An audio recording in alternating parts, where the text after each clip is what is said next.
Friends, welcome to SS culinary. இன்னைக்கு நம்ம சேனல்ல கேரளால ரொம்ப ஸ்பெஷலா இருக்க இஞ்சி புளி எப்படி பண்ணலாம் தான் பார்க்க போறோம். இந்த ரெசிபி ஓணம் சத்யா ஸ்பெஷல்ல ஒரு ஸ்பெஷலான ரெசிபின்னே சொல்லலாம். இந்த ரெசிபி எப்படி பண்றதுன்னு பாக்குறதுக்கு முன்னாடி எங்களோட சேனல்ல சப்ஸ்கிரைப் பண்ணாதவங்க மறக்காம பண்ணிடுங்க. அப்படியே பக்கத்துல பெல் பட்டனை கிளிக் பண்ணிடுங்க. இஞ்சி புளி பண்றதுக்கு மெயினா இஞ்சியும் புளியும், அது கூட கொஞ்சம் வெல்லமும் தேவை.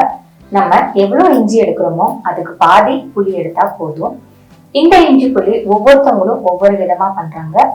இன்னைக்கு நம்ம என்னோட ஸ்டைல்ல இஞ்சி புளி எப்படி பண்ணலாம் தான் பார்க்க போறோம். வாங்க பார்க்கலாம்.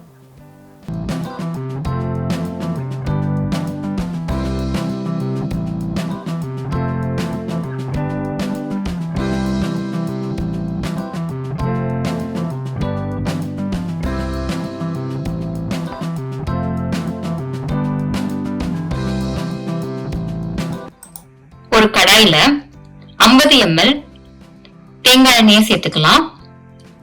எண்ணெய் சூடானதும் 1 டீஸ்பூன் கடுகு சேர்த்துக்கலாம். கடுகு நல்லா பொரிஞ்சு வந்ததும் 2 காஞ்ச மிளகாவை கட் பண்ணி சேர்த்துக்கலாம். 2 பச்சை மிளகாவை நல்லா பொடியா கட் பண்ணி சேர்த்துக்கலாம். 10 சின்ன வெங்காயத்தை பொடியா கட் பண்ணி சேர்த்துக்கலாம். இப்ப இதெல்லாம் கொஞ்சம் நல்லா மிக்ஸ் பண்ணிக்கலாம்.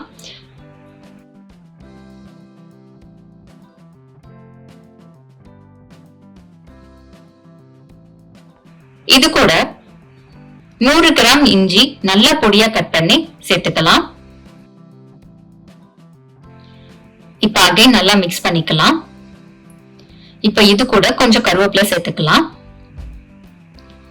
இப்ப எல்லாமே நல்லா மிக்ஸ் பண்ணி விடலாம். இப்ப இந்த இஞ்சி நல்லா ப்ரௌனிஷ் கலர் வர வரைக்கும் நம்ம ஃப்ரை பண்ணிட்டே இருக்கணும். ஹை ஃப்ளேம்ல நம்ம பண்ணக்கூடாது, மீடியம் ஃப்ளேம்லயே நல்லா ஃப்ரை ஆகணும். இஞ்சியும் வெங்காயமும் நல்லா கோல்டன் ப்ரௌன் கலர் வர வரைக்கும் நம்ம ஃப்ரை பண்ணிக்கிட்டே இருக்கணும்.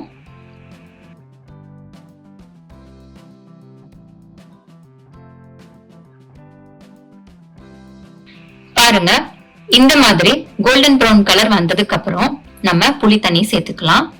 நான் 50 கிராம் புளிய தண்ணியில நல்லா கரைச்சு வச்சிருக்கேன். இப்ப நம்ம புளி கரைசலை இதோட சேர்த்துக்கலாம். புளி கரைசலை சேர்த்துட்டு நல்லா நம்ம மிக்ஸ் பண்ணி விடலாம்.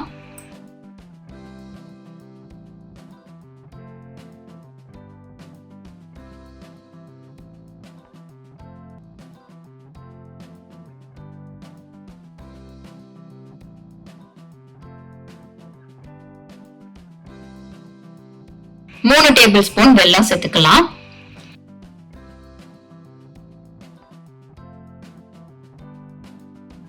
வெல்லம் சேர்த்துட்டு நம்ம நல்லா மிக்ஸ் பண்ணி விட்டுக்கலாம்.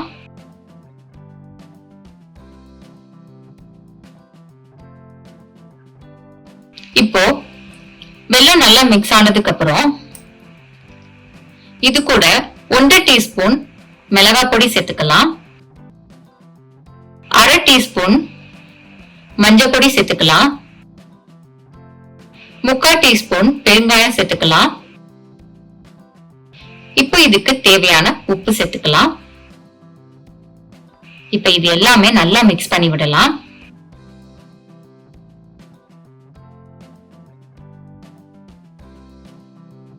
இப்போ இந்த மசாலாவோட பச்சை வாசனை போகணும், வெல்லமும் நல்லா குக் ஆகி வரணும்.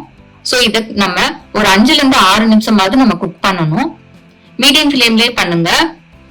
இப்ப இது தண்ணியா இருக்கிறது நல்லா குக் ஆக ஒரு பேஸ்ட் மாதிரி வரும்.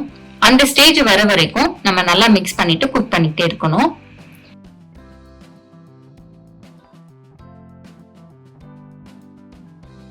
இது மினிமம் ஒரு 5 நிமிஷமாவது டைம் எடுக்கும். சோ 5 நிமிஷம் நம்ம இதே மாதிரி பண்ணிக்கிட்டே இருக்கணும்.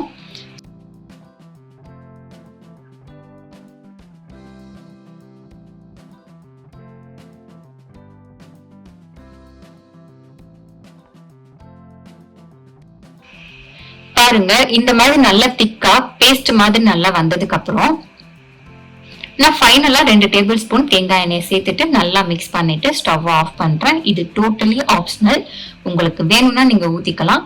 இதுல நல்ல தேங்காய் எண்ணெய் ஊத்தி செய்யும் போது டேஸ்ட் ரொம்ப நல்லா இருக்கும். அதனால நான் ஃபைனலா கொஞ்சம் எப்பயுமே ஆட் பண்ணிருப்பேன்.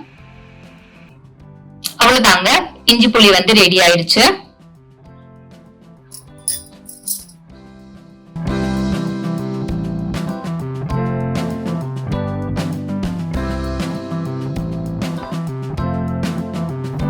இஞ்சி புளி எவ்வளவு ஈஸியா பண்றதுன்னு சொல்லிட்டு பார்த்தோம்.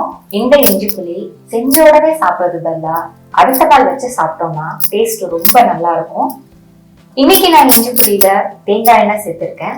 தேங்காய் எண்ணெய் தான் சேர்க்கணும்னு கிடையாது, உங்களுக்கு பிடிச்ச எந்த எண்ணெய்னாலும் நீங்க சேர்த்துக்கலாம். ஆனா தேங்காய் எண்ணெய் நம்ம சேர்க்கும் போது அதோட டேஸ்டும் டிஃப்ரெண்டா இருக்கும். பர்சனலா எனக்கு அந்த டேஸ்டும் ரொம்ப பிடிக்கும்.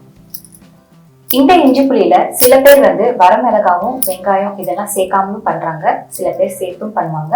இன்னைக்கு நான் என்னோட ஸ்டைல தான் பண்ணியிருக்கேன். ஸோ இந்த ஸ்டைல நீங்களும் வீட்டில் செஞ்சு பாருங்க. டேஸ்ட் எப்படி இருந்ததுன்னு மறக்காம கமெண்ட் பாக்ஸ்ல கமெண்ட் பண்ணுங்க. உங்களுக்கு இந்த வீடியோ பிடிச்சிருக்கும் நம்புறேன். அப்ப அப்படியே ஒரு லைக் பண்ணிட்டு உங்க ஃப்ரெண்ட்ஸ் ஃபேமிலி எல்லாருக்குமே ஷேர் பண்ணுங்க. நெக்ஸ்ட் ஒரு டிஃப்ரெண்டான வீடியோல உங்களை பார்க்குறேன். பாய்.